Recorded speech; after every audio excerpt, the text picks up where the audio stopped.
No. No, no, it works. Yes. Hello?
Yes.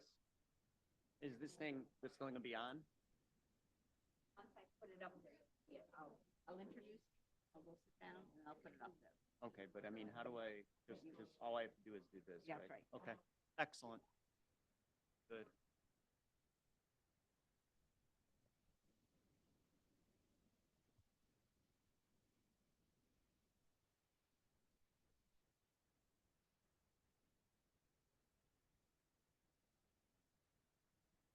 Okay, we are going to get started.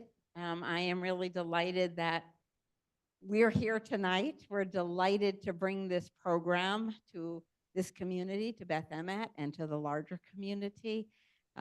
I met our presenter last year, June. and he's going to tell you the journey story.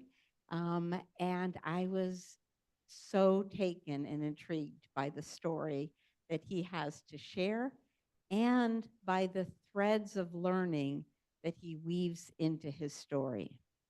So I hope that you also will find it both informative but also heart-filling this evening.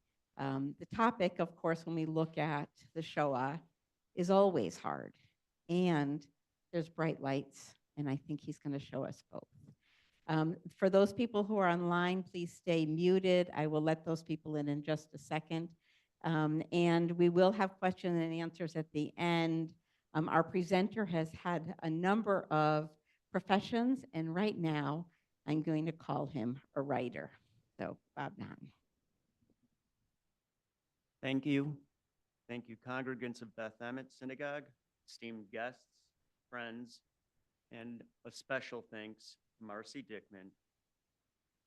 She mentioned, we began this journey back in June. I came to sit with her twice, told her the story. She said, be patient. I want you to tell the story. So now that you know all the story, Marcy, you can leave. And also, thanks, she's not here, but to Rabbi Andrea London. Would like to talk to her at some time about the story, and also to the rest of the administration of Beth Emmet Synagogue for having me here. That includes Pierce Bagby, Melinda, and the other fine staff here that have helped me prepare for this presentation. And give me the opportunity to share the memoir that I've written with you. As you've already seen from the story, it explores some of what I know as my mother's teenage life as a Holocaust survivor, but really it's a story of intergenerational trauma. More specifically as it relates, sorry about that. Can you hear me? Okay. Okay. Or more specifically as it relates to my mother's children, myself and my brother, a story of second generation Holocaust survivor trauma. That trauma manifested in hatred towards my German stepmother and all Germans. The hatred of my mother was due to her life in the Holocaust from the atrocities she endured primarily in the Plaszow concentration camp. Hold on. Parents and 6 of 7 brothers and sisters were murdered in the gas chambers of Auschwitz. All that hatred for us began as children. I was 5, my brother was 15. There's a 10-year age difference between us. And as I said, that began when we were children. Okay. Yeah. How about now?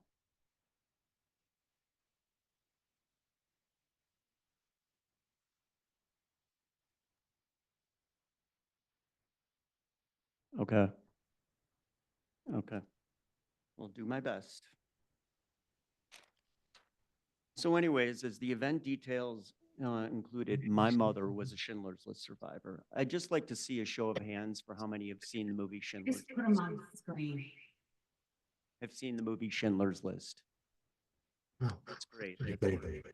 I'm glad to hear that many people have seen the movie. It's really, and I'll get to this in a second, transformational as it relates to what it did for Holocaust education and more or less bringing the Holocaust to the forefront of popular culture. Now, you guys have also seen it, or everybody has seen in the event details, that I learned my mother was a Schindler's List survivor on Yom Kippur Day, 1993. I was sitting there with my father in services that day. The movie was about to be coming out, and the rabbi's sermon that day was the story of Schindler's List. I was kind of listening to the sermon a little bit. You know, those sermons go a long time, so I was kind of half awake. But as the sermon continued, I just couldn't stop listening. At the end of the sermon, my father looked over at me and said 6 words I would never forget. Your mother was on that list. And, you know, the other thing I wanted to mention is that that day, 40 to 50% of the people of that congregation, by the way, the congregation was not far from here. It was in West Rogers Park, a temple named Ezra's Israel. And sitting there, 40 to 50% of that congregation was Holocaust survivors.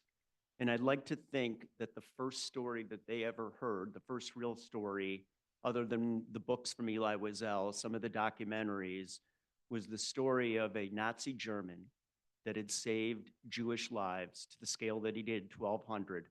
And, you know, looking at it from their perspective, being a Nazi German, one of their perpetrators that was saving the Jewish lives. I always thought that was fascinating. And maybe even more important, the meaning behind that is the way I grew up. There was an awful lot of people in the neighborhoods, you know, within the Jewish communities that just didn't have much of a palate for Germans, let alone especially the people that were alive during that period. And I'd like to believe that the first story that they're hearing started to dispel some of that when you realize that a Nazi German was saving Jewish lives.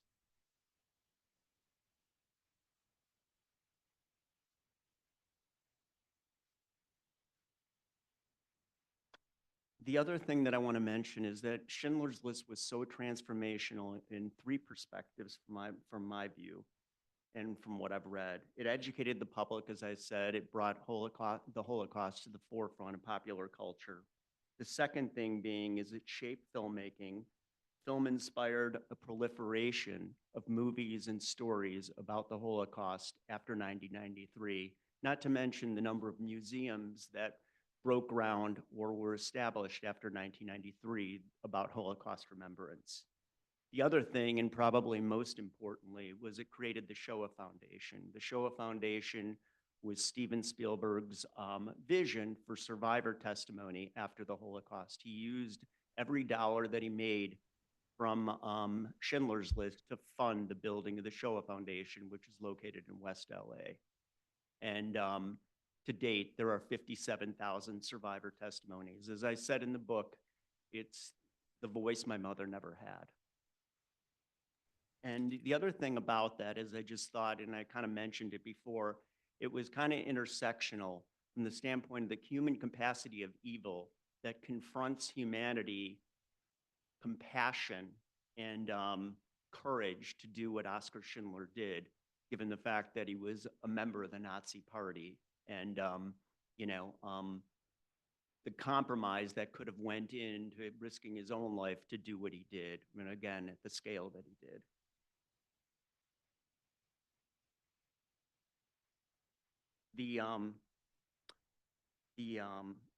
I'll begin with the preface of the story and get into some of the chapters and remarks. And the reason why I begin with the preface of the story is to provide some understanding why I begin the first chapter the way I did with everything that happened, which overwhelmed me, and not to mention what it did to my brother.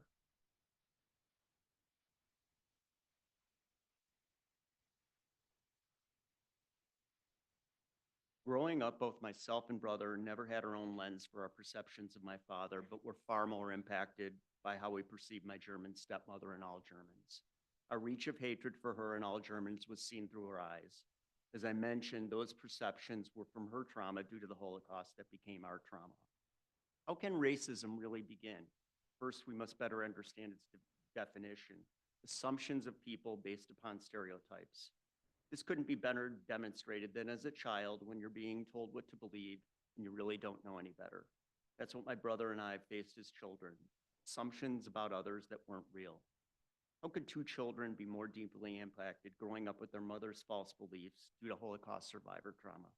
our minds being shaped by an authority figure, a mother in this context who deeply impacted her kids' minds with bitter hatred for my stepmother, not to mention all Germans, but it was never deserved. We were two children learning how to hate. It's what our mother told us to do. There was never an opportunity for change in those perceptions. How could we, growing up with that much hatred just as children? It was normal behavior. We had nothing else to draw upon. That's again what we knew.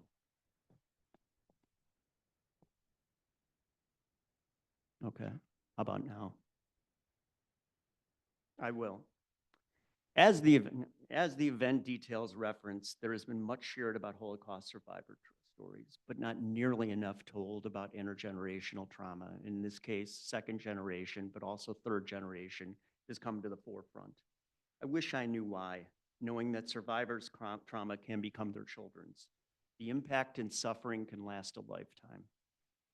How we grew up living in my mother's darkness of the Holocaust maybe wasn't the real tragedy, but what she never told us and why. I may have grown up differently, not to mention what that may have changed for my brother. Maybe he would have had a different fate than he was left. So I just wanted to tell you, I'm not going through the whole book itself because I kind of wanted to highlight some of the more pivotal areas. You can buy one for $29.99 in June, and we'll go from there. But I just wanted to, more or less provide more of the meaning for what I'm trying to get across with the story and implications and maybe ultimately the learning. So chapter 1, I learned my mother was a Holocaust survivor when I was 5. She told me that she lost her parents, 6 sisters and a brother, like I said, all who were murdered in the gas chambers of Auschwitz. I began the introduction of the memoir again telling you her life was saved by Oskar Schindler during the Holocaust. He was a member of the Nazi Party, as I said. While she never told me she was a Schindler survivor, I found it one of God's greatest blessings that on the holiest day of the year for Jews, on Yom Kippur Day, I learned that my mother was a Schindler's List survivor after the rabbi's sermon. I never knew why she didn't tell me, or my brother, especially how we grew up. That hidden pivotal light may have saved us from the trauma that began to deeply impact us as young children. It's reasonable that my mother may have reconciled some of what she probably felt towards Germans by enough time that had passed after the Holocaust. But all that changed when my father left her for a German woman named Kathy Betka. She was 8 months pregnant with me. At that time, I can't tell you why he left her for a German woman. It was 1962, and we were living amongst a community of Holocaust survivors. He didn't consider the pressure he might have faced. He was also persecuted by the Nazis and Russians, incarcerated within their forced labor camps, one in Siberia and a few in Poland. I'd expect he would have been conflicted by the guilt of his past, maybe feeling at times Kathy was part of a race that were one of his major perpetrators, but he wasn't. They were just that different, he and my mother. My mother was from the old country in Krakow, Poland, came from a very traditional family. She was raised Orthodox. My father was from Warsaw, Poland, not religious, very adventurous and wild, never really willing to be domesticated. He drank heavily, loved to be out at night, and was very promiscuous. He told me when he was older, while he was incarcerated, that he used to, I mentioned that he was a heavy drinker. He told me that when he was incarcerated in the Siberian labor camp, he and some of the prisoners that became his friends would steal vodka off the trucks that came to the labor camp for the soldiers. He would sell it back to them just so that he could have money to pay off people to have his own booze. My father didn't have fear. That's how he survived the camps. Despite failing in 5 businesses when he came to the U.S., it didn't stop him. He became an entrepreneurial success in his 6th business venture within the automobile business. More importantly, the differences between my parents also revealed what it just barely resembled, or what it just resembled an arranged marriage. It couldn't have been more dysfunctional. There were many arranged marriages after the Holocaust. Holocaust survivors feeling procreation was the only defense against another Jewish genocide. Decades of hatred for my stepmother that I lived with began when I was 5 due to a bike accident. I was flying down the street on a bike my father bought me for my birthday. All of a sudden, I crashed into concrete steps that were the entryway of an apartment building. I was on the ground covered in blood that stained the steps, and the bike's frame was cracked in at least 2 or 3 places. One of my friends who was riding with me and told my mother what happened. She and my father, who stopped by to buy me dinner, ran over to where I had the accident. They looked at me lying in a pool of blood. My mother just began to cry while my father didn't say anything. I had a gaping cut that stretched over most of the top of my forehead, which required 15 stitches. There's still a bit of a scar over the top of my forehead due to the accident. My mother blamed my father for what happened due to purchasing me a German bike. Her vengeance for my stepmother was felt in rage that wasn't even human. The bike reminded her of my dad leaving her for a German woman. I continue to remember what she said to him that day. You and your Deutschke, derogatory word for women in Yiddish, bought him a German bike. You left me for that German bitch, and these were exact words, you whore, and your birthday gift for your son was a German bike. My entire family was murdered in Auschwitz and what I lived through in the camps, but you purchased Bobby a German bike. You're not his father. I don't remember what my father said back. It didn't matter. I was only 5 and couldn't separate myself from her perceptions. As I've told you, there's just no choice when you're that young, except to really believe what your mother is telling you. As a child, my mother shared with me some stories of her life in the concentration camps. And this is just hard to talk about, but it needs to be. The one I always remember that was most traumatic is when she first entered Auschwitz. It was October of 1994. Just to let, 44.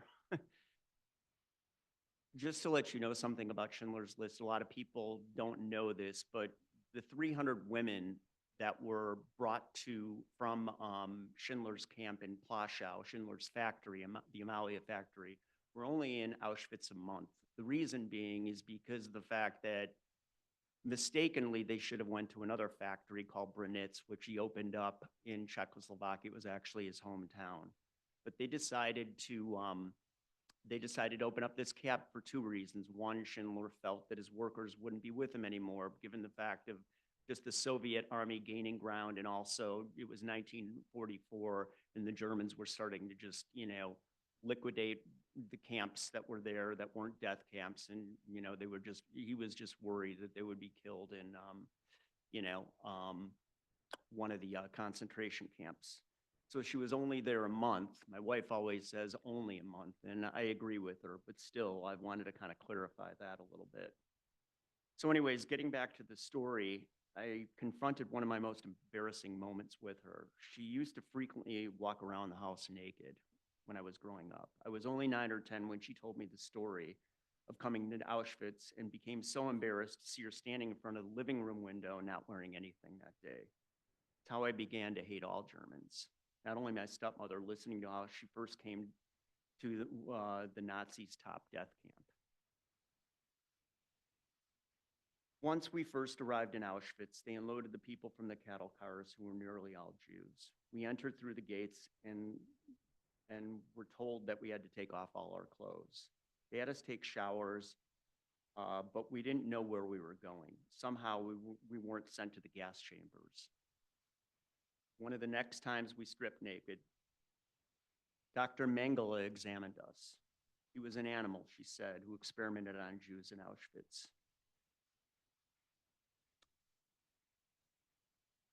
He examined us to determine, it was part of the selection process, but it was a little different in that point because, which I'll get to in a second with one of the pictures I want to show you. But he examined us to determine if we were too sick to work.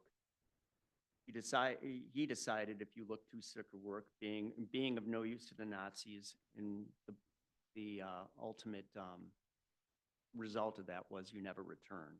They took you to the gas chambers. She said I was lucky being 14 and wasn't selected, but she said I saw them take many people that weren't that sick. They made us take off all our clothes. shaved our heads to disinfect and humiliate us, showing the Nazis' racial supremacy. The prisoners were then forced to shower to help prevent the spread of diseases. We stripped naked, usually in front of hundreds of other people, as well as the SS guards. In Plaszow, we also had to take off our clothes once, as part of the selection process for prisoners being deported to Auschwitz. We had to do what they told us. What else could we do? It's just what happened to me in Plaszow, and when they took us from those trains and went through the gates of Auschwitz.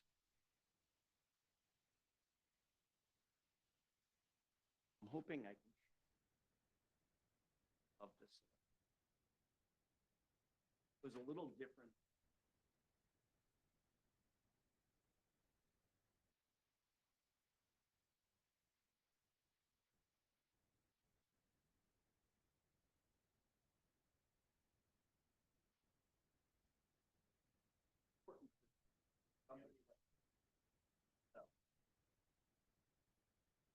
Yeah. The importance of this is somebody like a Dr. Mengele, and in this case it wasn't. Somebody like a Dr. Mengele would be sitting there, or one of the other team. He was part of a team of doctors. But this guy that's sitting there, and I saw this photo, wasn't actually in Auschwitz, and the tour guide was showing us some of the photos. He's pointing his hand to the right. He would either point his hand to the right or the left. Basically what that meant is, after he examined the bodies, in this case in Auschwitz, it was twofold. It was either you were too sick or you were too young.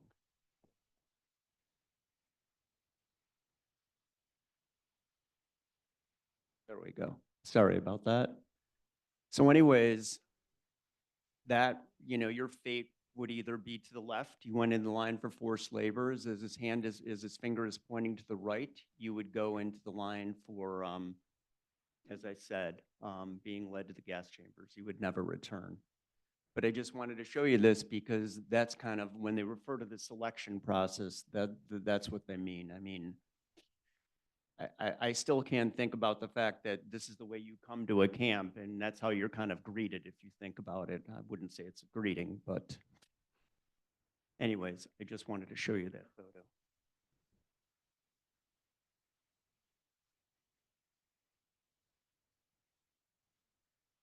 And I just go back up all the way to the top. I'll leave it at there for right now.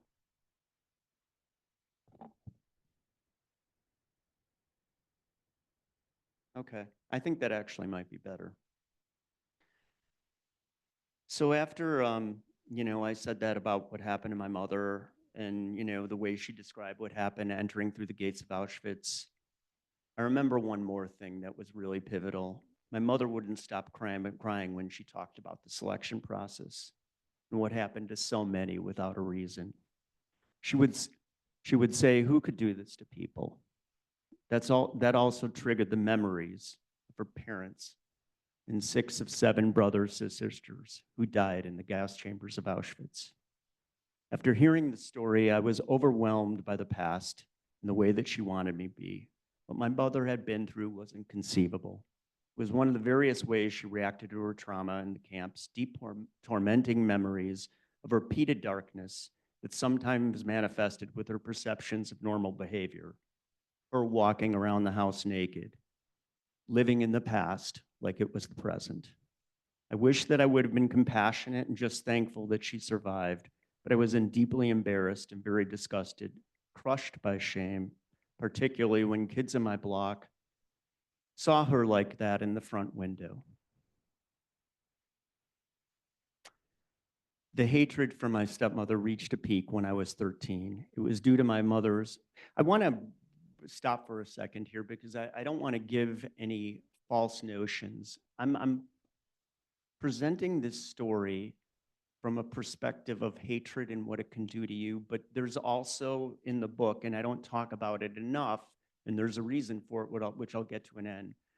But throughout the book, I do have a tremendous amount of compassion for what she went through. I remember a historian telling me once when I was first starting the book and said a few words to me, actually 4, that always stuck with me. And those were, how could I not?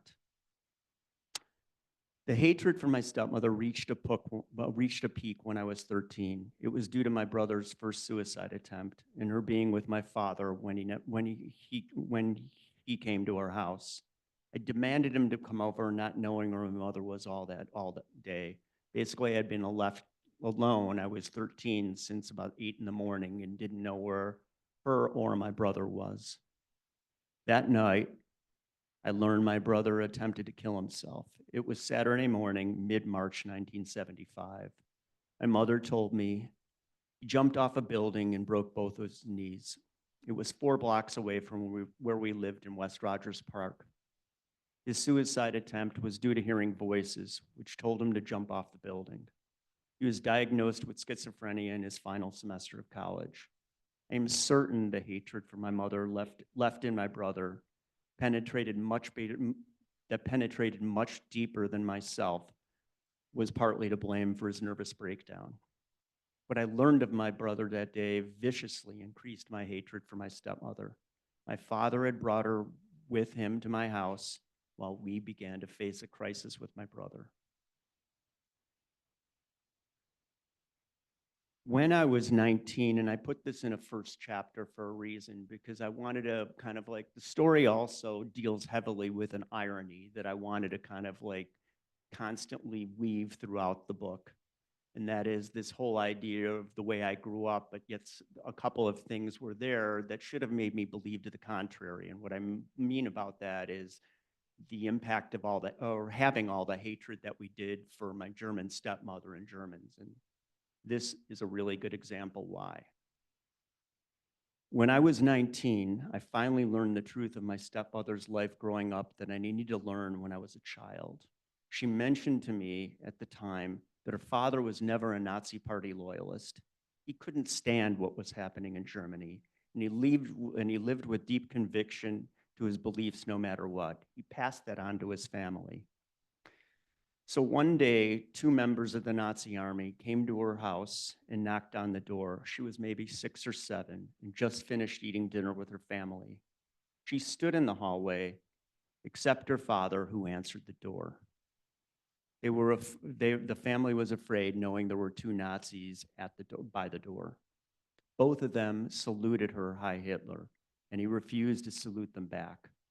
Without hesitation, in a moment's notice, they grabbed her father, took him out of the street, sat him in a chair, and shot him in the back of the head, standing only 5 to 6 feet away. He died in minutes.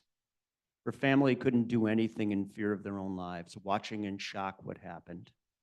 Kathy told me in many ways she could never get past what happened to her father, but never told me how. The story is a critical factor of what my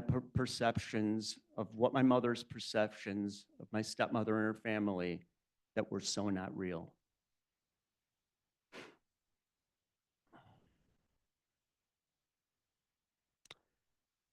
I wished my mother could have seen the bitter hatred for my stepmother and all Germans she inflicted in us growing up that traumatized me, let alone my brother.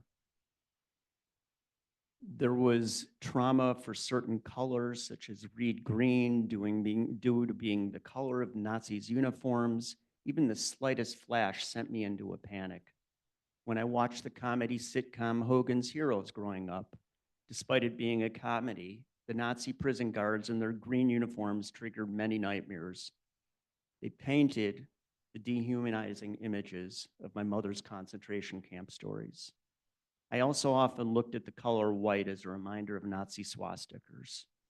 When I heard someone who spoke German or German accents, it reminded me of a Nazi officer. I'm jumping to chapter 3 and 4. Chapter 2 is good. I just wanted to jump to 3 and 4. Chapter 2 deals with my life in high school. This period piece that I'm doing covers about 8 years of my life, from the time I was a senior in high school to the time I was 26 for a reason.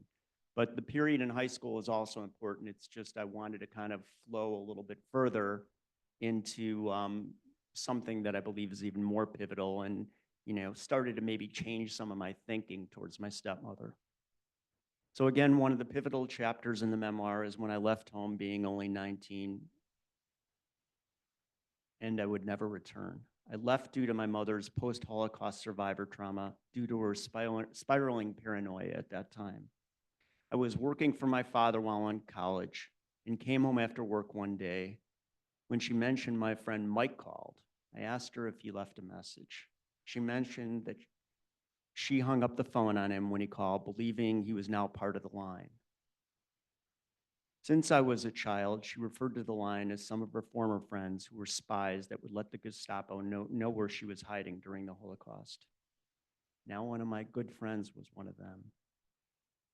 I had to leave home.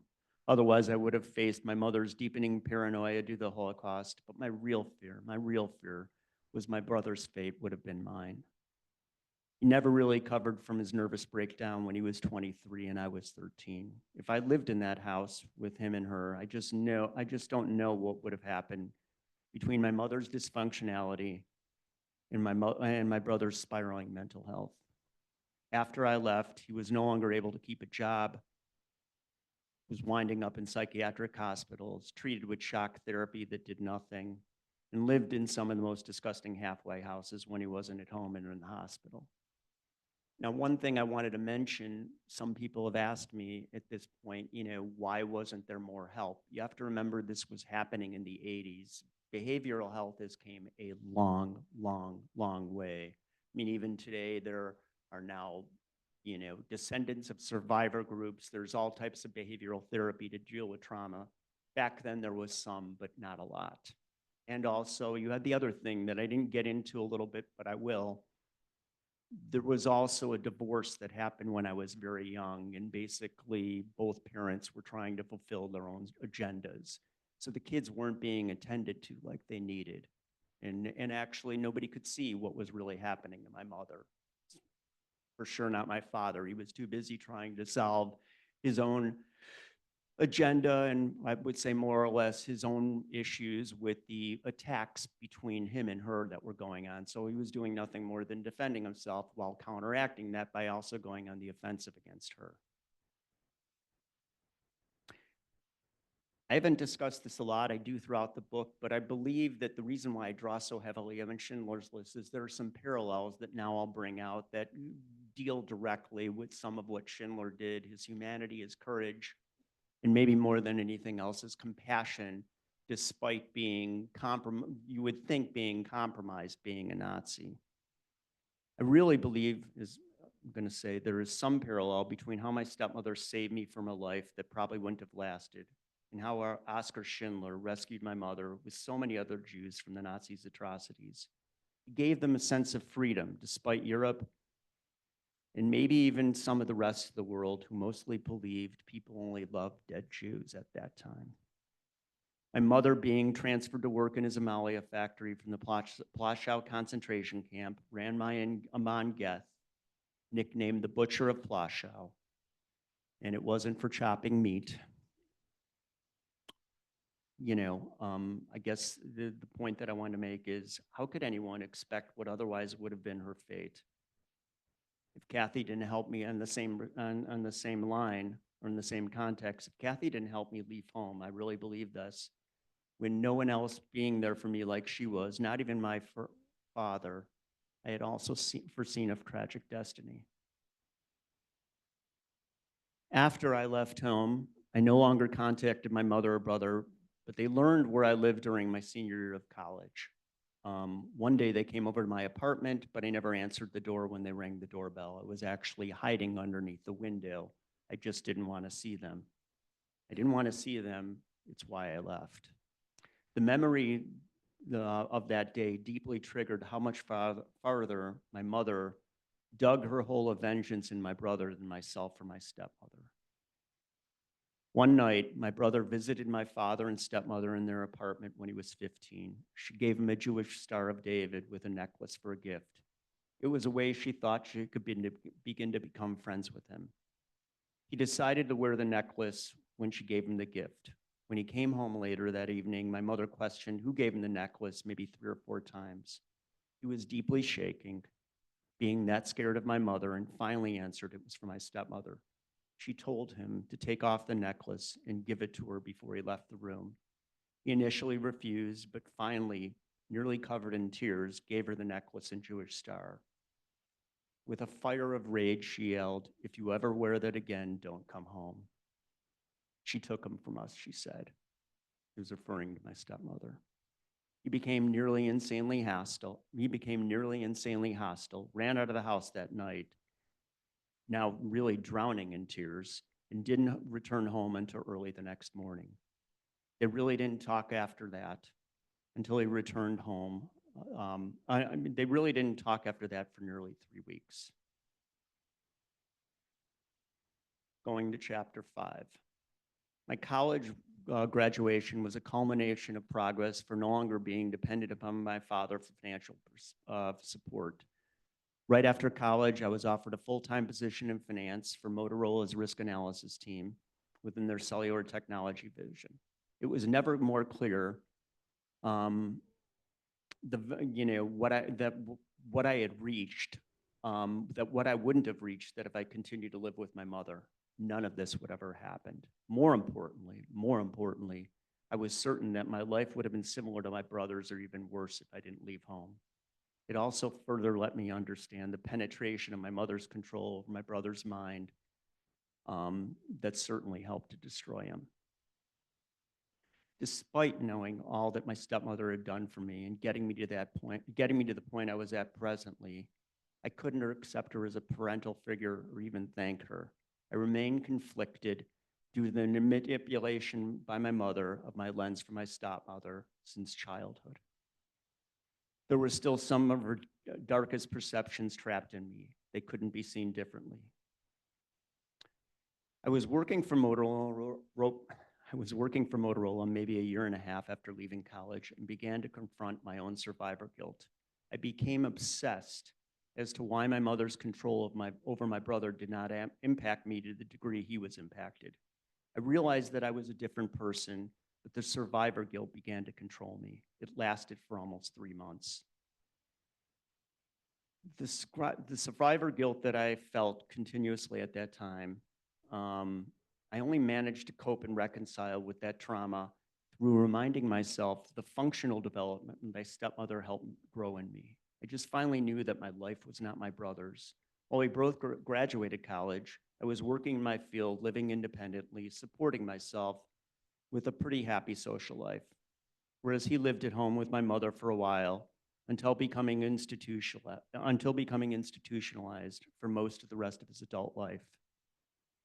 Even with my own psychological crisis and reminding myself of how much my stepmother was responsible for helping me grow, which let me overcome my trauma, I still couldn't accept her or even value what she had done for me the past 5 years.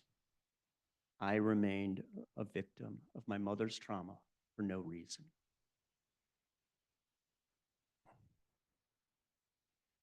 I had not contacted my mother or brother in over 7 years and finally learned from my stepmother, who noticed her walking on the street. It was Devon Avenue. She was deathly thin and nearly emaciated.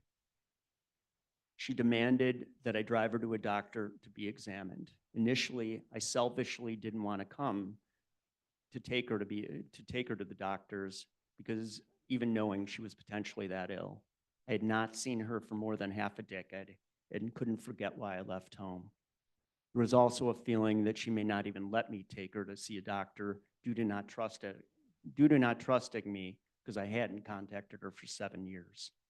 My stepmother finally convinced me to take her, and I remembered some of her words that convinced me. This is your mother. You're her son, and it's your duty. I know you don't have any contact with her, but if you don't, no one else will, she said. In January of 1985, after learning my mother was diagnosed with colon cancer, her doctors performed an exploratory surgery on her to determine how far advanced the cancer was and whether tumor in her colon may be removed.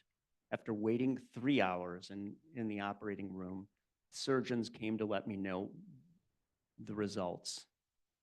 And I reference exactly what they said. The exploratory procedure reported findings that your mother has stage 4 colon cancer, and she's only expected to live 3 to 4 months. I'm sorry, there is nothing else we can do. They gave me the heartbreaking news with deeply cold, non-emotional insensitivity. After I heard the diagnosis, I was, I don't think I was panicking. I was just more or less almost feeling like I was unconscious. So I walked into the men's bathroom. It was maybe a good, I don't know, down the hall. I just remember that I don't even know how I got there. But anyways, I walked in the men's bathroom, didn't say a word, tightened my hands as hard as I could, and again, not even feeling conscious, punched the men's hairdryer with vicious rage. It cracked in half. Somehow, I sat there for a few minutes, regained my composure, and returned to the waiting room. I wanted to know what hospital bed my mother was being transferred to, but I didn't know how I would tell her she was going to die and that her time left was only a few months. I really needed to let her know before she was released, and I drove her home. My stepmother was not a person of very deep compassion, soothing others with her words, while she gave her heart through her actions. That was apparent due to all of her help, helping me leave home when I was in my first year of college and establishing a meaningful future that otherwise may have led to my brother's tragic fate.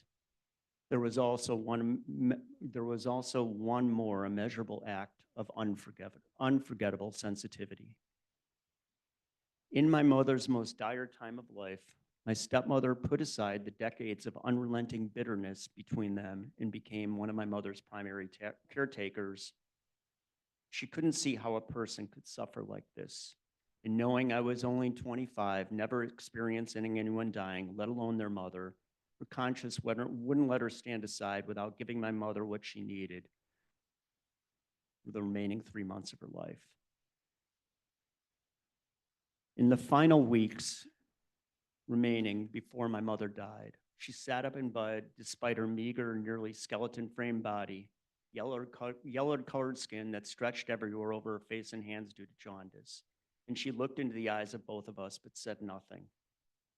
My stepmother promised her she would have a traditional Jewish funeral, knowing she was raised Orthodox before the Holocaust. Kathy also promised her that I would manage her inheritance. She left me very prudently for my future and my brother's mental health care, his inpatient treatment by psychiatric hospitals, living in halfway houses that weren't covered by public insurance. He couldn't get private insurance due to the pre-existing condition from his schizophrenia. And by the time he was 23 or 24, by the time he was 25, he no longer could hold a job. And I just wanted to say, in those 3 months that I was sitting there, rather than just reading from the script, I was seeing all that my mother was doing. You have to understand, it was just amazing watching her do some of the things she was doing. My mother had to have a colostomy bag because of the fact that, the cancer had spread everywhere in her colon. My stepmother, would take her to the bathroom, help her with the colostomy bag, feed her, help dress her, bathe her at times. This was the person that was her darkest enemy for 25 years that was now helping her. So anyways, I want to get to a part that I think is probably most important here. My mother then stared at us. A few days later, we were both sitting there at her bedside.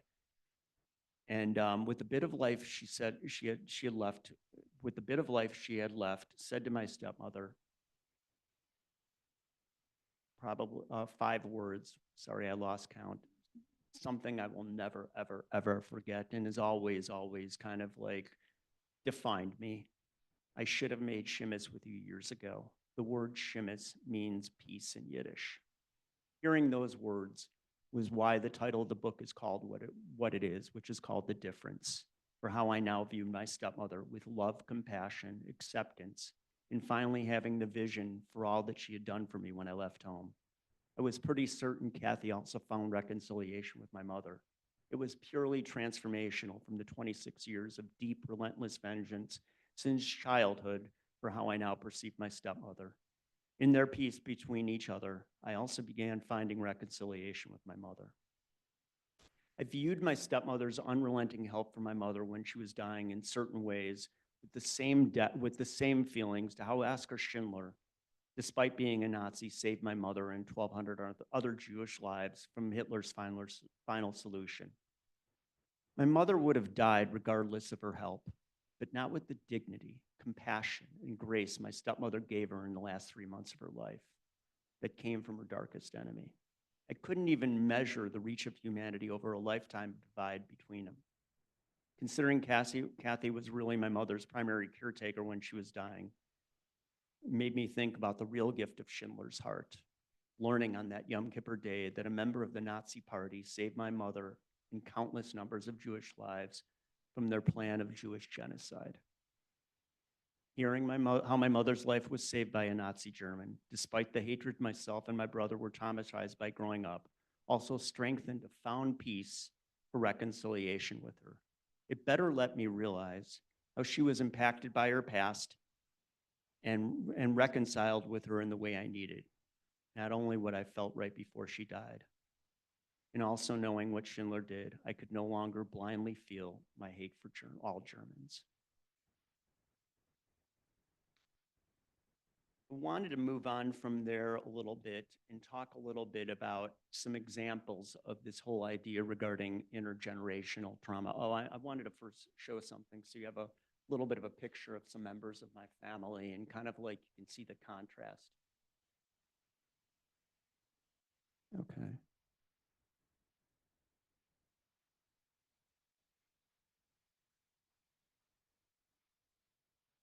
Not going. I just wanted to move. Do you think I can do that or no? Okay. Yeah, I'm going. This was my mother. This was my uncle. This was my grandmother. And this was my aunt, Kathy. And that's my aunt. This is my father and his brother. This was in 1949. They were living in Berlin right after they came out of DP camps, both him and his brother. His brother's name was Sam. But I just wanted to show you, you can see the stark difference, my mother having a dark complexion. Remember this, on Yom Kippur Day, I was sitting in synagogue, and there was this woman sitting next to me with blonde hair and blue eyes. She couldn't have looked less Jewish, unfortunately. But she didn't deserve those 26 years of what we went through. I just wanted to show you that a little bit to let you understand the stark contrast between them. So anyways, I wanted to discuss a little bit about some examples of some of the people that I've come to know and some of the intergenerational trauma that they deal with, more so from the perspective of kind of what I said, that, you know, we have the Holocaust, we have everything that happened, but we don't have enough, I think, of kind of like, you know, that event-driven type of occurrence and what it did to their children, you know, how it manifests in their children, whether or not they were transparent with what happened, whether or not they weren't, and then basically how that kind of filtered down into them. And so I just wanted to give you a few quick examples of some stuff that I've come to hear. I had a friend of mine that basically, since he was a young person, his parents were in Bergen-Belsen. First they were in Auschwitz, and he's always dealt with an issue of his mother trying to overfeed him for several years. It's gotten a lot better. He deals with it very effectively now after, you know, but the problem is the fact that, you know, these things just don't go away. Somehow they basically come out and they just don't leave you. You just have it there and I've always thought the process is threefold, which I'll get to in a second, about how we can learn to better deal with this. I'm no expert in psychology, but I do believe there are processes that you can utilize from what I've learned that can really help the situation. Another friend of ours, very dear friend of ours, had a deep empathy for everything her parents went through. She couldn't stop having that empathy. It manifested in her with fear, anxiety, and also probably feeling a little bit responsible maybe for what her father had went through. He was a Holocaust survivor. there was probably a level of comorbidity with her, but what happened was, and she was on a lot of medication, and in June this year, it kind of reached a peak, a culmination, I should say. She was being brought to a substance abuse program. Her parents or her family picked her up. They drove her to Detroit. She basically went to sleep that night and didn't wake up the next day. We believe that some of that might have been due to over-medicating herself that night, maybe somewhat on purpose. And also, more importantly, maybe some of that being due to, the fact that she just couldn't clear what had happened with her father and feeling like she just needed to have that much empathy and always feeling responsible. A third instance of intergenerational trauma is another friend of mine that I've come to know. Her parents were, I wouldn't say they were in concentration camps. One of them was hidden. The other one was in very compromised with no food, as you might imagine, living.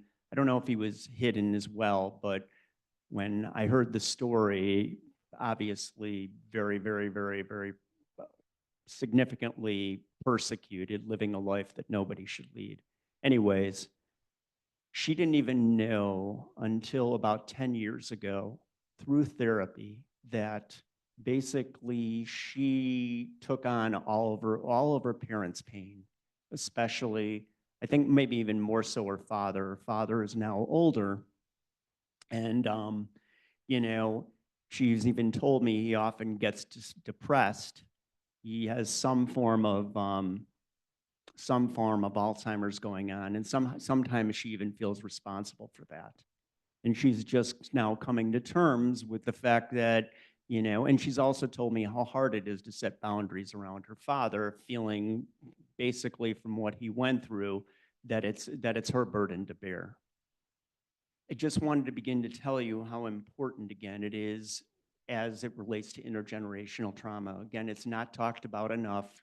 The Toronto Holocaust Museum is now having programming to deal with second generation trauma. There's going to be some type of a event in probably early spring that hopefully I'll get a chance to speak at, to start talking about this and deal with it. And like I said, there's a lot of descendant survivor groups, but we need to have these Holocaust museums, I believe, doing more to deal with, the trauma of children of survivors, because as I said, it can impact them and they can suffer for a lifetime. The other thing I wanted to get to real quickly is I wanted to get some acknowledgments, but I wanted to show you something that I've always been very, very, very excited about showing. Still having a problem with that clicker. There we go.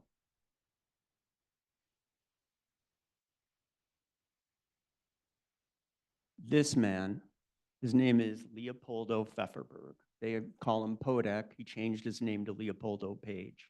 That's Oskar Schindler.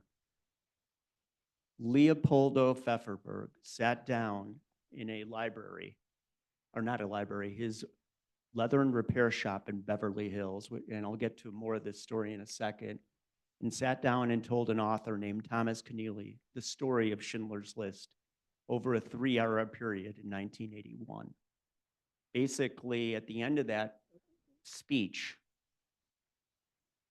Keneally looked over him and said to him 3 things. He said, "I can't do this." And Podek asked him why. He said, "Because I'm not Jewish, I'm a priest, and I'm too young." Podek looked back over him and said, "That's exactly why you should do this." That night, the author went back to his house, compiled all his notes, and he flew with Podek to Poland to start doing research on the book. If it wouldn't have been for that man, Schindler's List would have never been told. I would have never learned that my mother was a Schindler's List survivor, and maybe Holocaust education might have taken a different turn. That's just my feeling. That's a picture of Steven Spielberg, Thomas Keneally, and Podek in November of 1993. I've seen some reports, and they say that a couple days ago was the anniversary of the debut of Schindler's List. But anyways, I believe that was an a film debut when Schindler's List was coming out. You know, one of those, before it was at, you know, yeah, there was much wider distribution. That's Marie Connect. That's the daughter of Podek. The reason why she's important is my wife and myself flew to LA to hear one of her talks about telling the story of Schindler's List. It was about her father. As a matter of fact, right now, there is a documentary in process that she's starting to work on about her father's story, about the telling of Schindler's List. Lastly, there is the tomb of Oskar Schindler. I think that is one of the most important things that I've ever seen. He is buried in Jerusalem in Mount Olives. It's a Catholic cemetery 10 minutes away from the Western Wall. He is the only Nazi that is buried in Jerusalem. You can see all the stones that were there. All the survivors brought his body there. And, you know, I've always thought it's important that you see this German writing on there, but you also see the Hebrew writing. And my friends have told me what that means, since I'm not an expert in Hebrew. And it means righteous among the Gentiles, and he was. As a matter of fact, the other thing that's interesting about Schindler is that even though he didn't actually get into the righteous among the nations that's memorialized at Holocaust museums in 1993, because the other thing about Schindler is there was also, you know, a negative side to him. He was a huge womanizer. He was a heavy drinker. And when he initially came to Poland and started his factory, he wasn't saving Jews, he was exploiting them. He took over the property because Jewish people couldn't hold any property, and he was paying them next to nothing. But I think through this, actually, people say, the movie I think had it wrong. They say it was due to the fact of what he saw in the Warsaw Ghetto. I think it was more so due to what he saw Amon Geth was doing, because Amon Geth was not named Butcher of Plaszow for no reason. There's a scene, which I'll show you now, going back up. Maybe I'll talk about this. That man over there, he didn't kill. And the reason why he didn't kill is Amon Geth would only kill the people that wouldn't look like they were suffering. The people that were suffering, he didn't want to kill because he wanted to watch them suffer.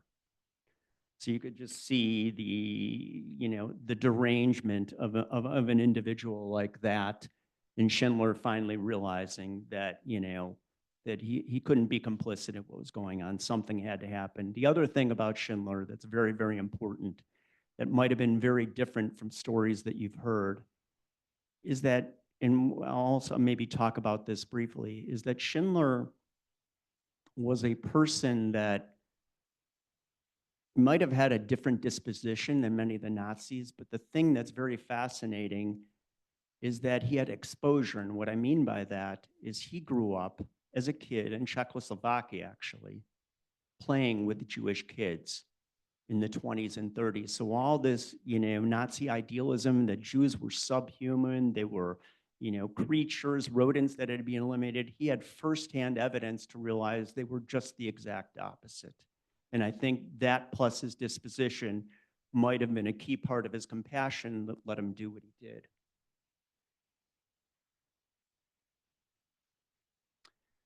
I just want to get to a point where I'm dealing with some acknowledgments right now, because I think that is very, very important. And my first acknowledgement goes out to my wife. Without you, honey, I would have never been able to, you know, I'll just tell you the quick story. On our 9th anniversary, or no, it was our 9th anniversary. I said, what do you think about going to Auschwitz and Plaszow and seeing the concentration camps for our anniversary? I'd like to start doing some research about my book. And, you know, but I'll give you something that she wanted. She said, well, Amsterdam's on my bucket list. I said, oh, good, we can see the Diary of the Anne Frank Museum. So I was even compounding the error a little bit, but she went with me, learned a lot. And I I thank her for that. But most importantly, my wife hasn't read the book. She's read parts of it. And I think the most important thing about that is the fact that I asked her once, why haven't you read more of that? And her words were more meaningful and more loving than I think anything she's ever said. She said, I haven't read it because I couldn't see what happened to you growing up. And I've always thought that meant more to me than anything, that she just loved me that much. She just couldn't see the life that I went through as I went through, as well as, what happened to my brother.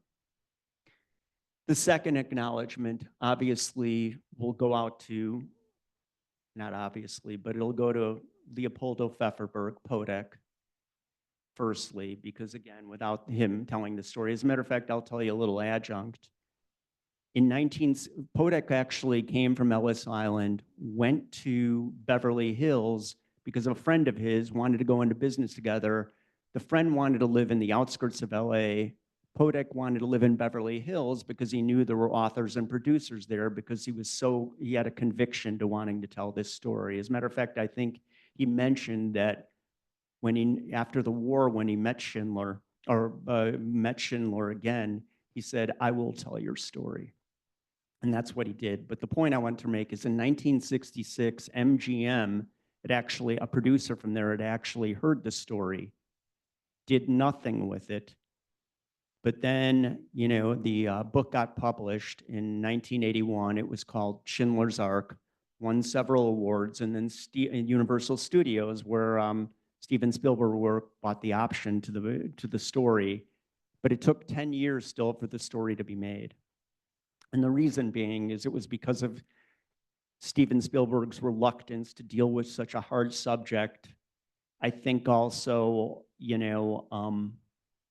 some of his own trauma. I believe that his parents were survivors, and just, being able to do that. And it was Leopold's persistence that helped him make the stories. Spielberg's mother had actually walked into Leo's or Podek's shop one day, and somehow they got to talking. She gave him his email, and every week he would contact Steven Spielberg asking him when he's going to make the movie. Even used to say things to him like, Steven, an Oscar for an Oscar. And then she also used to say to him things like, quit making movies about dinosaurs and aliens and do something meaningful. So 10 years later, in 1991, or I think 1992, they started shooting Schindler's List. And it was because of that man and his persistence and everything that he did. And I just wish I would have had the opportunity to meet that individual. The other person, obviously, that we need to give strong acknowledgement to is Steven Spielberg for having the courage to do what he did. Schindler's List was unprecedented. It was shot in 72 days. 40% of it was done by handheld cameras. They didn't even use zoom lenses for it. He wanted to keep the authenticity to it, so made it black and white.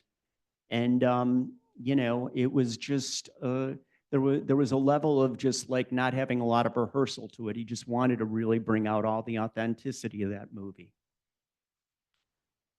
The other person that I wanted to thank for this is also Marie Necht, because I've come in contact with her over the last 6 months, and she has been a wealth of information and continues to push that initiative for telling her father's story, which, again, means everything to me. And I think it should mean a lot for anybody that deals with Holocaust education. As I said, given what it changed in the world during, changed for Holocaust education after 1993. The one other thing before I close I wanted to tell you with is I don't have it with me, but the book cover, which will be very similar to my book cover, there's a picture of a girl in a red coat in there. And the girl in the red coat, until a couple days ago, I always thought resembled innocence. You'll see it on the front cover of the book on the event details that I show for this event. And that girl was supposed to represent innocence. Innocence during the ghetto, person walking around, I think that's what I had understood, that was just basically free from what was going on. I think they were supposed to draw contrast to it. Reading over the last few weeks, it was anything but that. That girl in the movie gets killed. And when they exhumed her body during the movie, they find her red coat. The reason why they did that is Spielberg wanted to draw attention, from what I've read, to the fact that even here, up until 1944, not much was being done to save Jewish lives. The immigration quotas were very severe. Not until the treasurer of the US government, his name I believe is Henry Morgenthau, if I pronounced it correctly, sent a letter to Roosevelt basically demanding that something be done. And even then, there was still some reluctance, but Roosevelt knew he had to do something. I just wanted to tell you, my friends, that was 4 years after the US declared war on Germany in 1941 after Pearl Harbor. So he wanted to draw attention to this obviousness of all the trauma, not all the trauma, but all the devastation that was going on in Eastern Europe, but yet not enough was being done here. Anyways, in closing, I just wanted to thank you for coming here. Hope you've enjoyed the presentation. And I will just bring it out to the audience for some questions.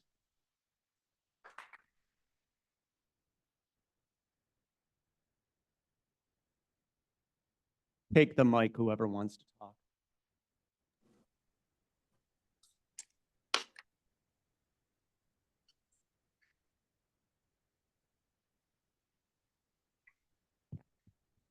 We have a mic. Jackie Berman, would you like to start us up there? Thank you. Unfortunately, my computer broke up a lot. So, can you please tell me your name and the name of your book, please? Yes, it's Robert Zahn, and the book title will be called The Difference. I'll also talk about something else in a second that I forgot to mention. I didn't catch what you said. The title of your book was The Difference? The Difference, yes. Okay, It's and on is the- your last it's- name, how do you spell your last name, please? D-O-N. It's on the event details. Okay, thank you. Thank you so much. It was very interesting. Thank you so much. Thank you. Anybody on Zoom, you can just put your real hand or your electronic hand up, and we'll bring the mic to anybody who's in here who would like to ask a question or make a comment.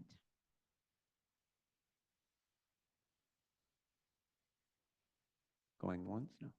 Yeah, we can give it a little thought here. Yeah, I'm sorry. There's a lot to take in from what I just told you in an hour's worth of time, and Or also the other thing is if you wanted to add something now, we could yeah. also come back to questions. So a lot of people have asked me why I basically trying to tell the story now rather than publish the book now. And it's not that I'm not. It's been actually a hard journey with trying to get the book published. You wouldn't believe I've talked, and part of that's just due to age. Literary world is filled with people that are much younger. Not that that's a bad thing, but this is a story where, you know, unfortunately or fortunately, I heard it directly from my parents, whereas maybe they didn't. And even though there's a lot being said for third generation stuff, it means a lot when, I mean, I think the best example is I talked to somebody yesterday that was actually a Schindler's, both his parents were Schindler's List survivors. And he told me something that really stuck with me. And he said, every day I feel their pain. So anyways, the reason why I've decided to start speaking about it now, as opposed to making sure the book was published first, and again, I'm targeting an early June date for publishing, is threefold. Firstly, second gen people are abating. The population is older. I'm in my early 60s, and we're not going to be around forever. And I think it couldn't be more important than to hear the stories directly from the people whose parents told it to them.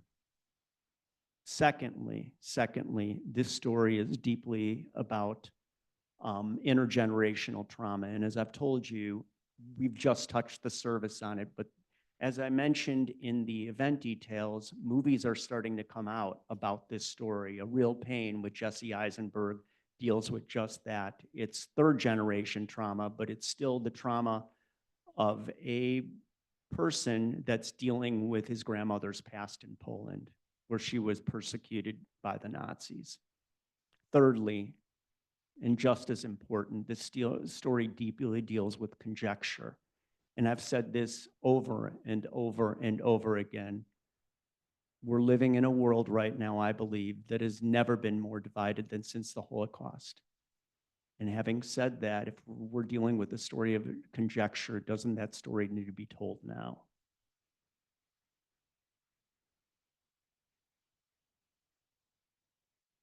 Comment here, so we'll come here and then pass it back.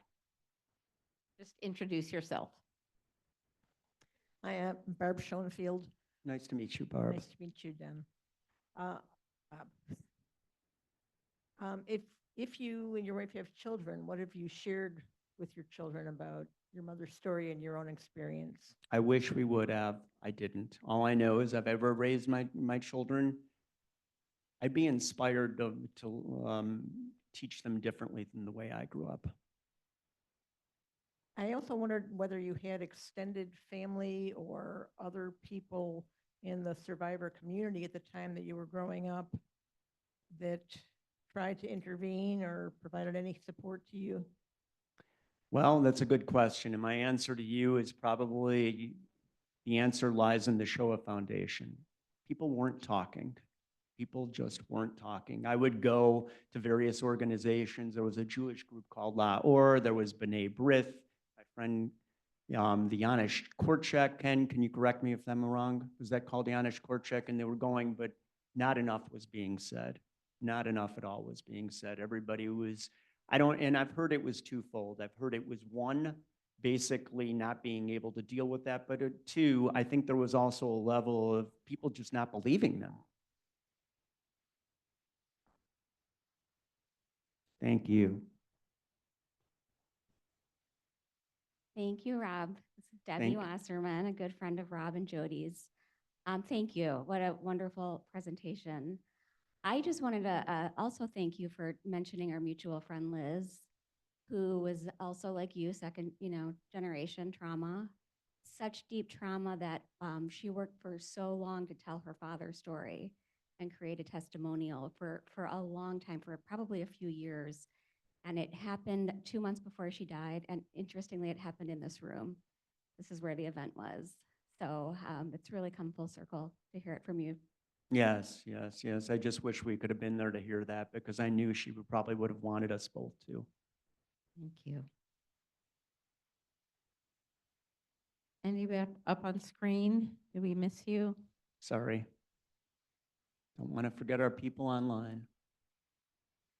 Thank you so much, Rob. That was really beautiful. And I wanted to hear just a little more about what you mean by conjecture and if you're talking about the discrimination and the reuniting of your mom and stepmom and how that all. It's more just about the whole idea regarding nothing more than this. We have to do everything possible to seek the truth.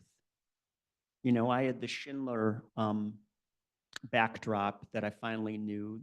All this stuff came out about way after I needed to. And I'll also get to one other thing now that I'm being reminded of it. But as I said within the how my stepmother's father was killed, all of this was based upon myth. All of it. None of it was true. My stepmother might not have been the most compassionate person in the world, but her family wasn't Nazis. They were anything but. They were trying to stop the war, not, continue it. And that's what we have to do today that we have to be sure of. We have to do, I know it's tough and we have a lot of forms of media and we get our media, our news through various measures, but, even with the Israeli war that's going on right now, that hopefully we'll have a ceasefire in place in a few days and release of hostages. We have to find ways to seek the truth.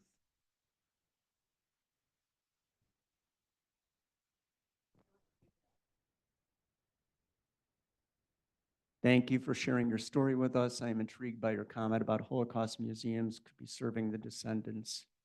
I don't see it all. It kind of could be serving the descendants by better or differently. Can you please expand on that? Sure. As I said, we have, that I know of, one Holocaust museum right now in Toronto that I'm hoping to go to that is dealing, that has a program that deals directly with descendants of Holocaust survivors. I've contacted the U.S. Holocaust Museum, the Shoah Foundation, the Museum of Jewish Heritage, not that they won't do this, but for me, it has to, I want it to be more of a sense of urgency. And, you know, I guess what I'm trying to say is how more impactful can it be than than basically us having to deal with the trauma of our parents and maybe not having the outlet that I believe we should. Because I think that you can't heal from the trauma unless you understand it, but also do something about it. You know, when we walk into Holocaust museums, we know we're going to be dealing with a very bitter topic and stuff like that. But this story in my mind deals a little bit with how we heal from it. It's kind of it's such a parallel to Schindler. And what I mean by that is my stepmother was, I wouldn't say exactly like Schindler, but there were years and years and years of bitterness between the two of them. My stepmother went after my mother, just like my mother went after my stepmother. And yet, in the name of humanity, they came together to reconcile, to move forward, to do something that needed to be done. And that's what we have here, and that's what we need to do. We just can't let the Holocaust, you know, memory be there and say, you know, we must remember, but we also must try to figure out how we heal. And I believe the healing comes in three ways too. Comes through awareness, it comes through education, and it comes through either in therapy, in Schindler's case, exposure, because until my mother basically realized on that day on her deathbed that my stepmother wasn't the person she was, nothing would have ever changed. I didn't even change my views of her out of my own accord. It was through something that she did. And all I'm trying to say is that never should have happened.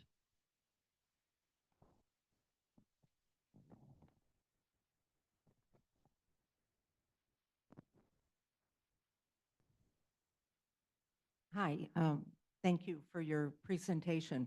Yeah, I think this idea of somehow with the museums being involved is an interesting idea. I'm also aware that over time, the various agencies, Jewish agencies in town, ran groups for years for survivors. And I'm not sure that that's still going on. My guess it probably is, either through Jewish Child and Family Services and CJE Senior Life. And my understanding, I'm certainly not an expert in this, but some of my understanding is that when, and I'm going back to the 50s really, but when people, you know, were coming to this country, I'm not so sure what was happening in Europe, but in this country at that time, kind of, I think a lot of the philosophy, the psychological philosophy was move on with your life. That happened, and let's move on, which was not, I agree with you, not helpful to families. And sort of my recollection was that it wasn't until, yeah, I know there was somebody in my family, it wasn't until the late 70s that that person had ever talked about it. Well, I just have one thing I want to say to you. A great, great, great therapist once told me, what you resist persists.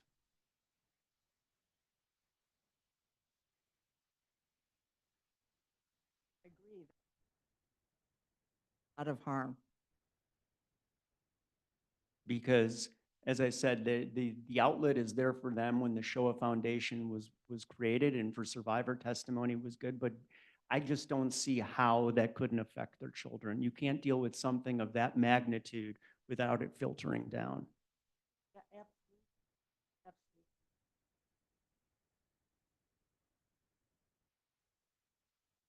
Thank you. Anybody else up on the screen? This has been such a rich evening. Is that a hand? Yeah, I think it looks like. Marnie. Yeah. Go ahead, Marnie. Hey, I know Rob. you. Hey, Rob. Yes, we know you. Rob, I wanted to add, first of all, I wanted to tell you, thank you so much for sharing this. Both Charles and I were very moved.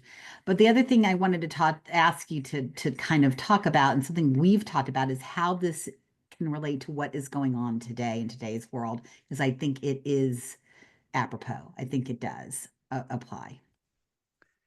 How it's going on in today's world?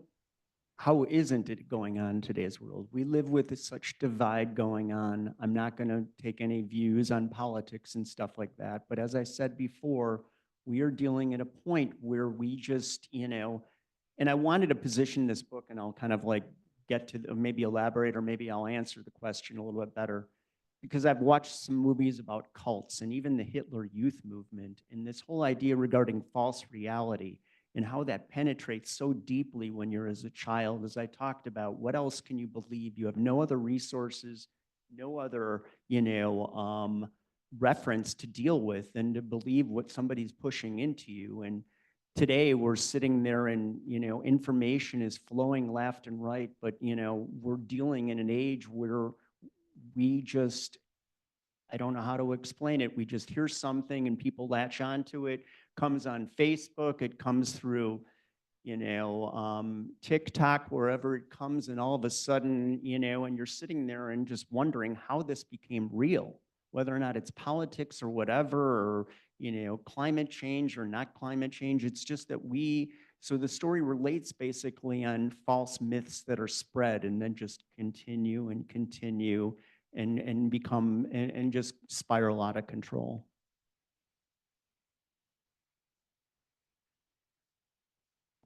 Thank Sure. you. I'm going to come over because otherwise they can't hear Thank you at you. all on the screen. I think it's beautiful that you witnessed the stepmother and your mother, and you witnessed it, and that's really an important piece to this, is the unfolding of that relationship and sort of the deterioration of all that bitterness.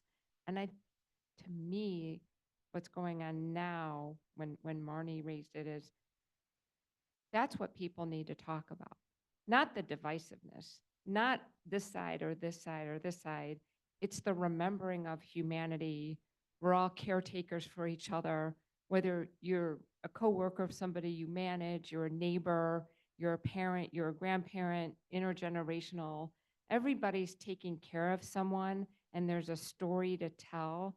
And the beauty of unfolded in front of you. I don't know if Kathy is still. Yeah, that's her name. Is she still alive? She is, and I haven't seen her. We were supposed to see her last year in Berlin. We were there. We left. She was actually on holiday in Bavaria. My plans are to bring her the book once it's published. And She did- actually is 88 or 89, suffers from some of Alzheimer's. I didn't get into this whole part of it, but she's kind of reverted a little bit with her Alzheimer's, because she almost looks at me today a little bit like I was when I was young, believing that, there's this hatred going on now, because her mind just isn't as rational as it used to be. But I couldn't agree with you more. We have to do everything we possibly can to, focus on the healing rather than the hate. And was she aware that your feelings dissipated? But was she aware of your mother said something to her like, I should have made peace, but was she aware that? I think she did. I mean, I've talked to her about it, after that time, and I said I looked at you differently. I don't get into this in the book right now too much, but there's a scene towards the end where we're sitting in the hospital with her, and I, start to reveal and tell her in a significant level of death what she did for me. Yeah, because I do. I to do. me, I don't. that's I don't. like this beautiful golden nugget of this whole story, as you're witnessing that healing between your mother and your stepmother, and Yeah. and because your mother still could have hated your stepmother, You could have still made that choice. Okay, that was her. She should have taken care of my mother after all. You could have gone in 1,000 different directions, and you didn't. And I don't know. Just, Well, what the point being here, which I wish I wouldn't have had, because that would have actually been the growth that I was looking for, is I just wish that I wouldn't have had her affirmation to find that healing, reconciliation with her. I wish I would have done it of my own accord. you did. You I witnessed did. You're right, I did. But like I said, that was 26 years of not being conscious. I want to just really thank you tremendously Thank you, Marcy. and thank everybody for coming and encourage us to all keep thinking, reflecting, and learning. So thank you for opening the doors tonight. Thank you again for having me. And let's choose hope over hate. Hope over hate and keep warm.